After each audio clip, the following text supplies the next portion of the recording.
El aire nocturno en Querétaro era cortante, seco, con un olor a gasolina y tierra que se metía en los pulmones.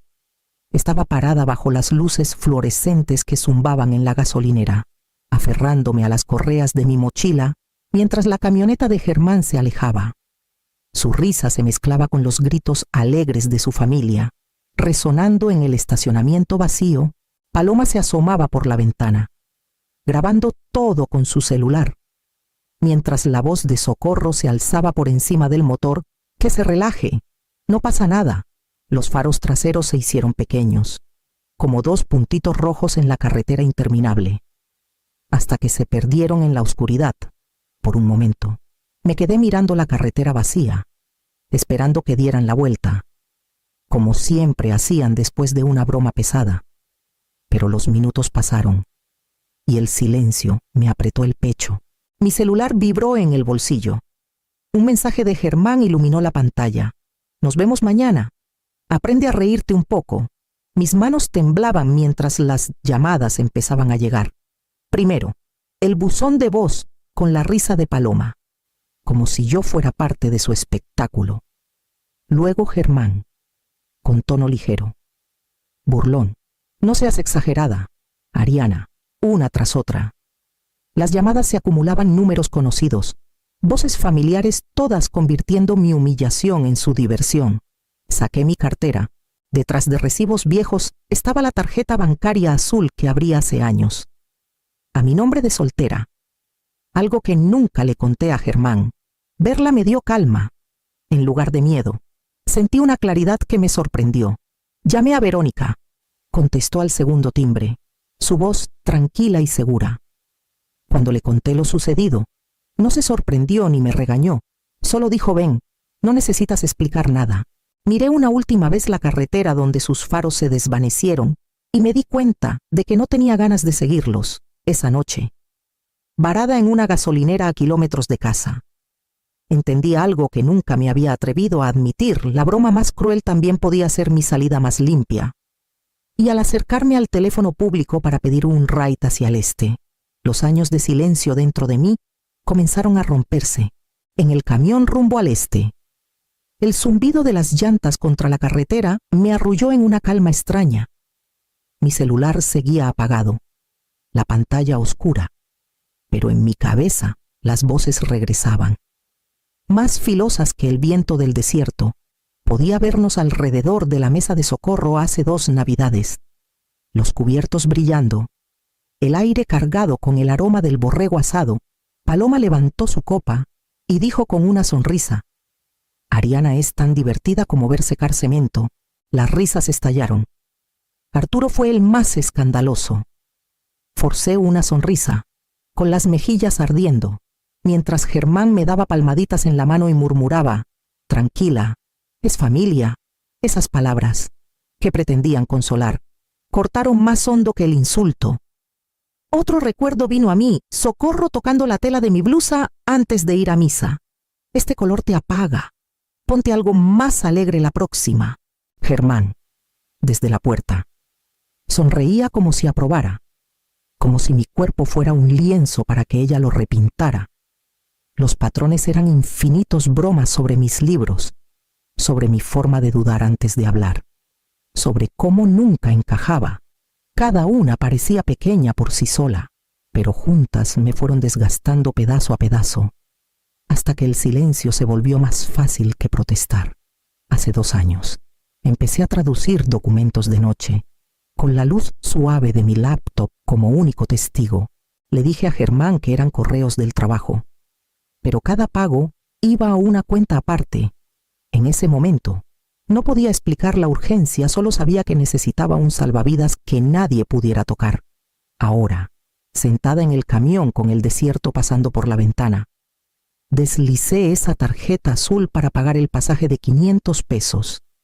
El conductor no miró el nombre, no preguntó nada, y por primera vez en años me sentí invisible de la mejor manera posible. Mientras el camión regresaba a la carretera, apoyé la cabeza en la ventana y me di cuenta de que los últimos 5 años no habían sido un matrimonio, habían sido un lento deshacerse disfrazado de amor. y con cada kilómetro hacia el este. Las puntadas que me mantenían en mi lugar comenzaron a soltarse. Verónica me recibió en la puerta pasada la medianoche, con el pelo en un chongo desordenado y los brazos abiertos antes de que pudiera decir algo. No pidió detalles, ni siquiera cuando nos sentamos en su cocina con tazas de té de manzanilla. Solo me dio una llave y dijo: «Cierra la puerta cuando duermas. Mañana comes, descansas y luego planeamos». No era control, era cuidado, algo que no había sentido en años. Su recámara de huéspedes olía levemente a cedro. Me hundí en el edredón, el peso del cansancio jalándome hacia abajo. Por primera vez desde mi noche de bodas, dormí sin apretar la mandíbula. A la mañana siguiente, la luz del sol se colaba por el escritorio de Verónica donde abrí mi laptop. Empecé a actualizar mi currículum. Idiomas inglés, español, francés conversacional, experiencia proyectos de traducción, trabajos freelance que le oculté a Germán. Listé habilidades que él siempre se burló: organización, detalle, comunicación, como si me retara a verlas como fortalezas. Para la tarde, ya había agendado una llamada con una terapeuta local. Encendí mi celular por un momento y estaba lleno de mensajes de voz. La voz de Germán ya no tenía ese tono juguetón. Ahora sonaba cortante, casi suplicante. «Ya dejaste tu punto claro. Contesta». Paloma había subido algo a redes que me llegó por amigos en común. Hay quienes no saben tomar una broma. Imagínense arruinar la diversión familiar así. Y el mensaje de socorro fue directo: «Nos hiciste quedar mal». Cerré las apps. Mi pulso cada vez más firme. 3 días después, llegó un correo de una pequeña agencia de comunicación en San Miguel de Allende.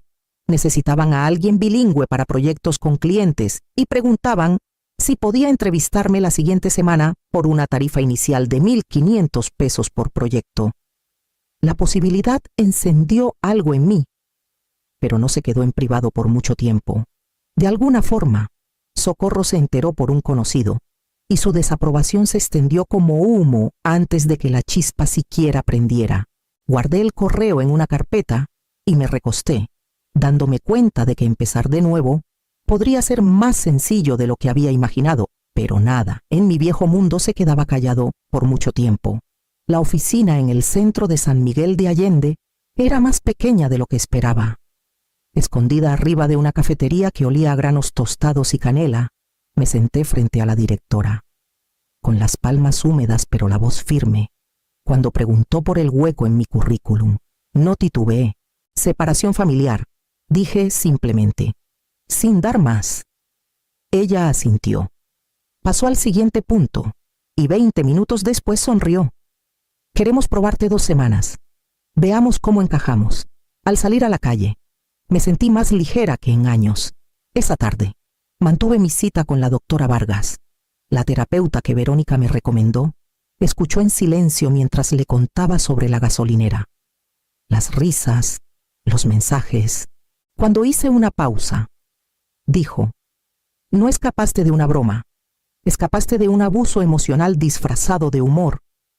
Sus palabras cayeron como piedra en agua calma, creando ondas que tocaron cada recuerdo que había intentado justificar.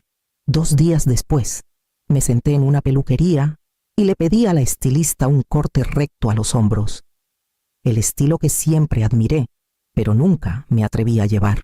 Salí con el pelo suelto y una blusa azul cobalto en una bolsa. Comprada por 800 pesos, una que Socorro alguna vez dijo que me hacía ver demasiado llamativa. Cuando la usé en mi primer día en la agencia, me sentí cualquier cosa menos callada. A media semana, Recursos Humanos me llamó. Alguien había telefoneado diciendo que era mentalmente inestable y no debían confiarme clientes. La directora dijo que no lo creía, pero tenía que informarme. Mi estómago se apretó.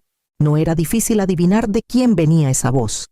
Verónica me animó a llevar un registro. Así que guardé el memo, los mensajes de voz, y configuré un nuevo número y correo a mi nombre de soltera. Cada precaución que tomaba sentía como otro candado en una puerta que me negaba a dejar que abrieran. Aún así, Sabía que los golpes no pararían solo porque yo había entrado. Por fin, a un cuarto propio, al final de mi primera semana. La oficina ya no se sentía como una prueba, sino como una puerta abierta. La directora me dio mi primera tarea: redactar un informe bilingüe para una organización sin fines de lucro que expandía servicios al norte de Guanajuato. Las palabras fluyeron fácil, entre inglés y español, y cuando el cliente elogió la claridad, vi el asentimiento de aprobación de la directora. Por primera vez en años. No era ruido de fondo, era la voz en la sala. Los sábados me uní a una clase de pintura comunitaria.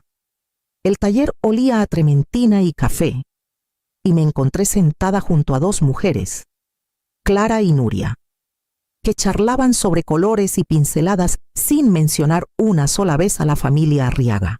Para ellas, no era la esposa de Germán, ni la nuera de Socorro, solo era Ariana. Salía de esas tardes con pintura en los dedos y una risa en el pecho que me pertenecía solo a mí. La calma, sin embargo, no duró. Una noche, Verónica me mostró su celular Paloma. Había subido un video borroso de la broma en la gasolinera a un grupo familiar privado.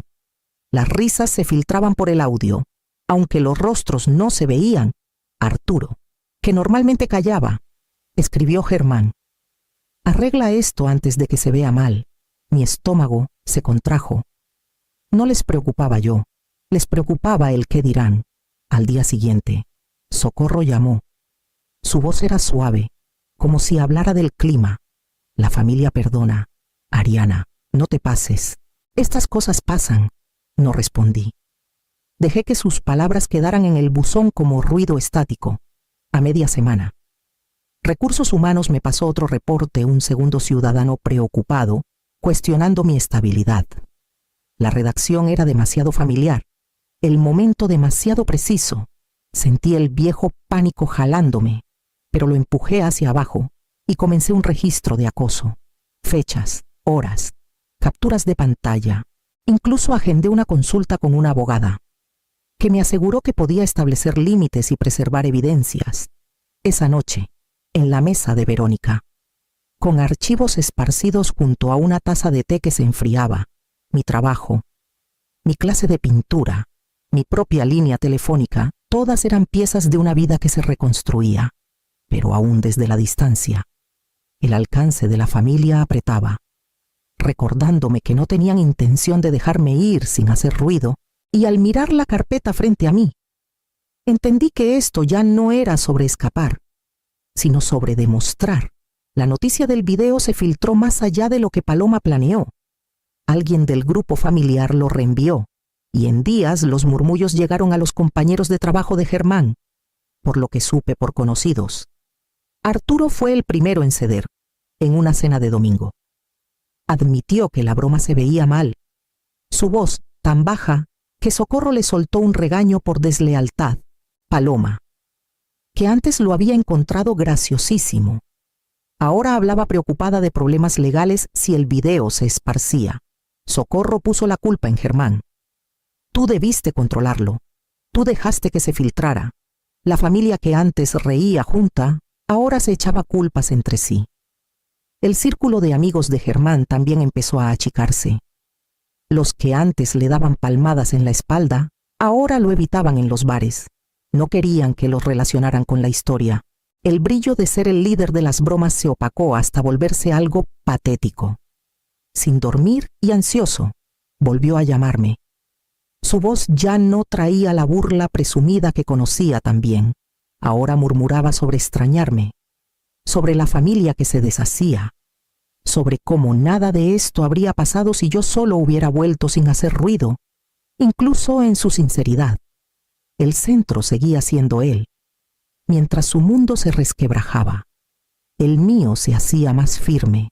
La directora de la agencia me llamó después de mi prueba de 2 semanas y me ofreció un puesto fijo. Tu trabajo es preciso y los clientes confían en ti, dijo sin rodeos. El contrato que me dio se sintió como un segundo pasaporte. En terapia, la doctora Vargas me ayudó a trazar líneas claras, nada de contacto salvo por asuntos legales. Me enseñó a ver los mensajes de voz y textos como pruebas, no como heridas. Cada entrada en mi registro les quitaba poder. Por las noches, en la mesa de Verónica, escribí un guión, no dardos emocionales, sino frases tranquilas y precisas que podría usar si Germán me encontraba.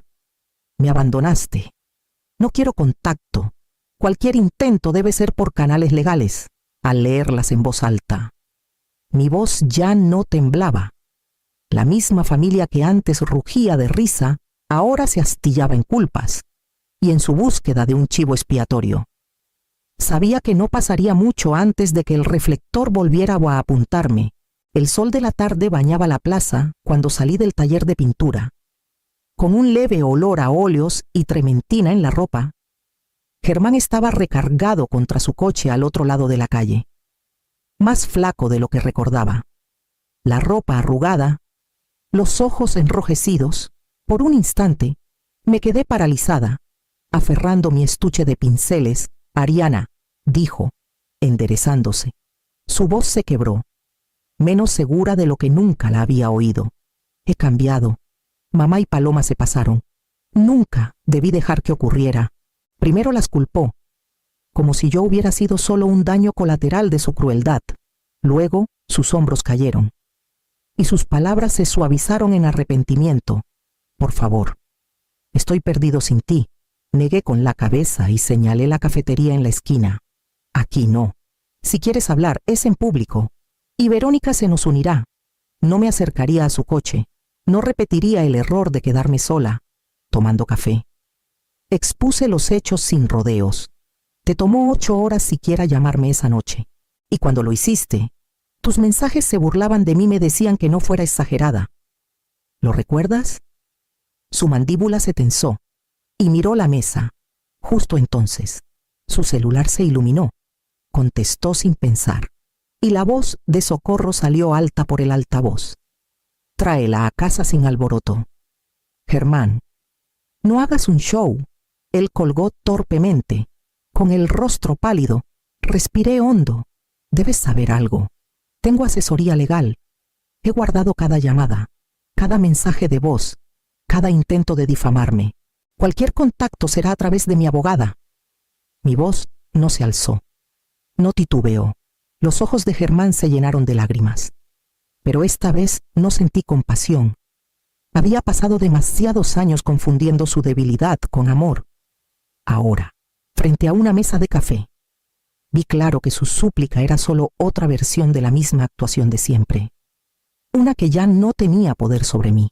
Nos encontramos en una cafetería tranquila cerca del Palacio Municipal.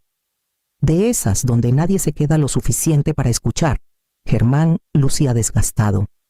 El cuello de la camisa flojo. Los dedos inquietos contra su taza de café. Mi celular estaba boca abajo en la mesa. El número de mi abogada ya marcado. Listo por si hacía falta. Ariana, por favor, empezó. Puedo ser diferente. Empecé terapia. Solo necesito que me creas. Dejé que sus palabras flotaran antes de sacar un sobre manila de mi bolsa. Debes saber algo, dije con calma. Durante los últimos 2 años y medio, he ahorrado cantidades pequeñas de trabajos extras, dinero de cumpleaños, lo que podía ocultar. Planeé una reubicación, documenté cada mensaje de voz, cada rumor que tú y tu familia esparcieron. Sus ojos se abrieron mientras deslizaba el sobre hacia él. Son los papeles de divorcio, firmados de mi parte. Su mano tembló contra el sello. ¿Estuviste planeando esto? Lo miré a los ojos. No eran bromas. Germán, no era un juego. Era un sistema familiar que necesitaba humillarme para funcionar. Y no viviré más dentro de él. Se quebró entonces, los hombros caídos. Pensé que necesitaba su aprobación. Era mi moneda. Sin ella, me sentía nada. Pero ahora veo lo que costó. No quiero perderte. Crucé las manos en mi regazo. Tranquila. Cambia por ti. No para recuperarme. Esa noche en la gasolinera me dio prueba. No de tu crueldad, eso ya lo sabía, sino de lo que tenía que hacer para irme por fin, como si fuera una señal. Mi celular vibró.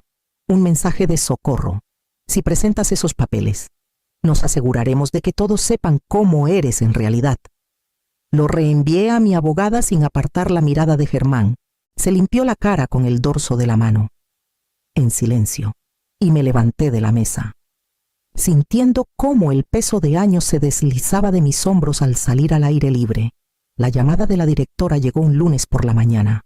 Habló sin ceremonias, solo, con certeza. Queremos que te quedes con nosotros de forma permanente. Has mostrado profesionalismo incluso bajo presiones que muchos no manejarían con tanta compostura. Le agradecí, con palabras simples, pero dentro de mí algo se deshizo. El contrato se sentía menos como un trabajo y más como prueba de que pertenecía a un lugar fuera de la sombra del apellido Arriaga. Ese sábado, la clase de pintura organizó una pequeña exposición en el centro comunitario. Mis lienzos colgaban junto a los de Clara y Nuria. Modestos pero míos. Brindaron con vasos de agua mineral para celebrar. Y por primera vez, nadie se burló de mis colores suaves o líneas firmes. Verónica vino también, trayendo una caja de regalo. Dentro estaba la blusa azul cobalto, planchada y enmarcada. La usaste cuando te reclamaste a ti misma, dijo. La garganta se me cerró. Y la abracé más fuerte de lo que las palabras podían expresar. Los ecos de la familia me llegaban de forma dispersa. Arturo mandó un correo breve, 2 frases disculpándose por reírse esa noche. Paloma envió una tarjeta sin firma, con una línea genérica sobre sanar. Socorro nunca dijo nada. Una noche, mi celular se iluminó con un solo mensaje de Germán. Estoy en terapia. Entiendo más ahora. Espero que estés feliz. Lo leí una vez. 2. Y dejé el celular boca abajo. No sentí necesidad de responder. En silencio. Le deseé lo mejor, pero solo en la privacidad de mis pensamientos. El silencio que siguió no estaba vacío.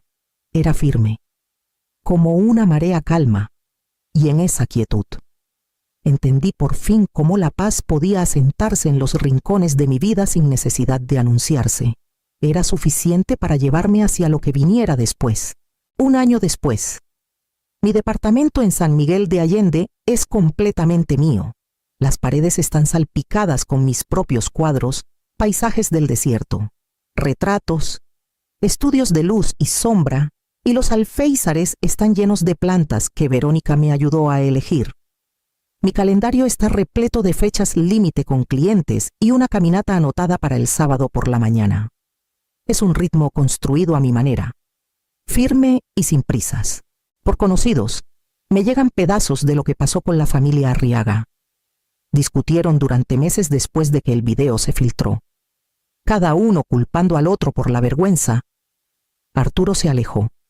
Paloma borró sus redes por un tiempo, y Socorro dejó de hablar de esa noche por completo.